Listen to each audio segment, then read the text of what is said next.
Hey guys, welcome back to Fix It Friday, the weekly YouTube series where we talk about video game console repairs, mods, and restorations. And for this week's episode, we have the Sega Master System. And so this was the very first system that Sega released as a home video game console in the United States. This competed directly with the Nintendo Entertainment System, and as you can imagine, in North America, it got totally clobbered. But that being said, it doesn't mean that it's a bad system. There's actually quite a lot of really good games for it. And from a technical standpoint, it's a superior piece of hardware when you compare it to the Nintendo. So this one has a couple of problems, and they're actually quite common problems when you find these things out there in the wild. So this one has a working card slot, so you can play games either from this main cartridge port or from the card slot. So this one is working, this one is not. And when we tested out a game, the controller ports were bad, so some of the buttons didn't work properly. And these are actually pretty common issues that you get with a Sega Master System. So what I'm going to do today is take this system apart. I'm going to show you guys how to identify problems with this system, and we're going to go about fixing them because it's actually very simple. All right, let's get started. Okay, so I'm going to briefly go over the disassembly of the Master System. This is something that's extremely easy to do. All you really need is a Phillips screwdriver, and there are 6 screws on the underside of the case. Once you remove those, you can take the top cover off, and you'll see this heat shield and RF shield here on the top. And basically what you need to do is look around the board. Whenever you see a screw, you just remove it. And once that's all done, you'll also find that there are these 2 little metal flaps here which keep the top and the bottom halves closed up. So with a flat tip screwdriver, you just have to push these little tabs up to get them out of the way. Once that's all done, this RF shield comes straight off. In most cases, these RF shields can just be tossed out, like for other consoles, but for the Master System, I actually recommend that you keep this. The reason why is that it's also doubling up as a heat sink. So you have a voltage regulator here that produces a lot of heat, and it does have this big metal block to dissipate the heat, but that block is also connected to the RF shield as a way of heat dissipation. So this actually serves a purpose, unlike other systems like the Nintendo Entertainment System, where the RF shield is totally useless and it's just an FCC regulation thing. But here I say keep this unless there's some kind of rust or something that's actually bad.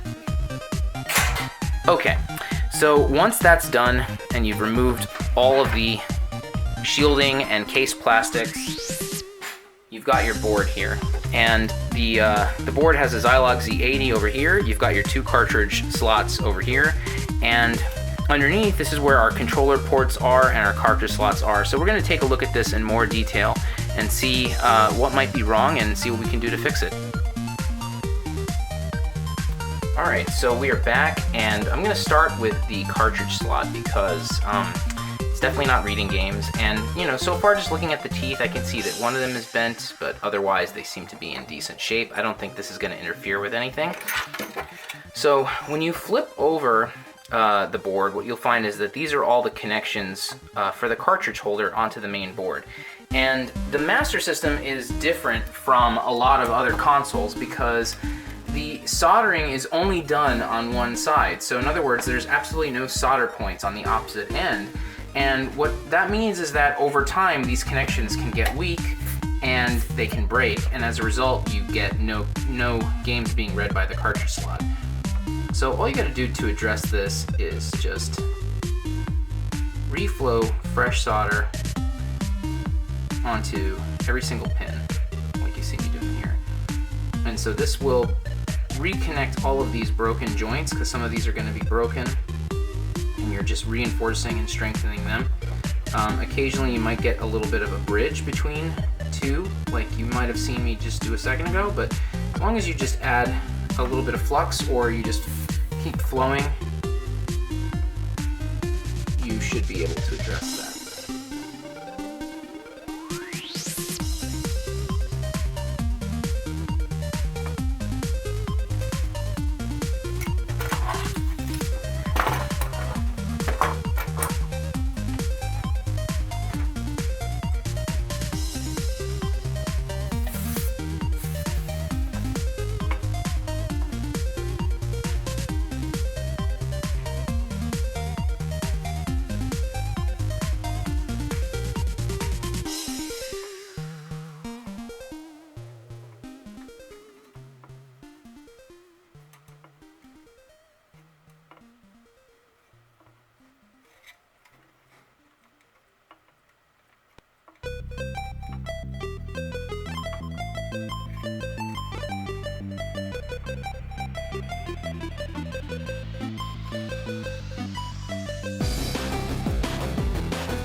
and there we go. So now all of these connections are, strengthened and reestablished.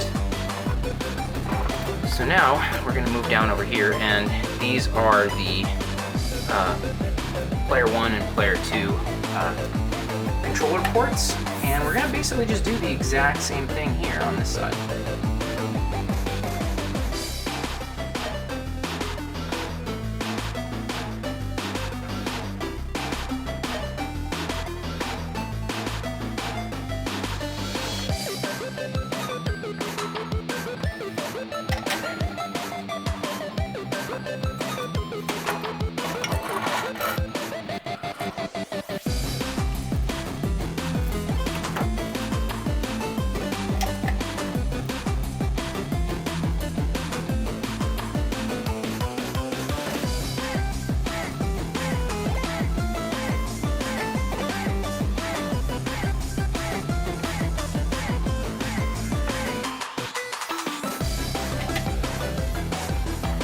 Okay, so all of those now have been reflowed as well.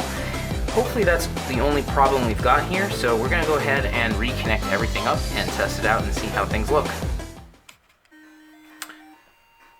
Alright guys, so we are back, and I have reassembled everything. I gave the case a nice little cleaning, and you can see that games are now loading from the top cartridge slot, and I've tested out the controller, and everything seems to be working there as well. So I think we've solved all of the problems with this system, and it's ready to find a home.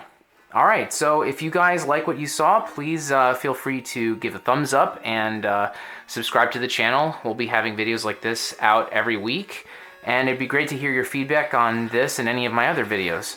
Alright, so thanks again for watching, and I will see you guys again. Bye!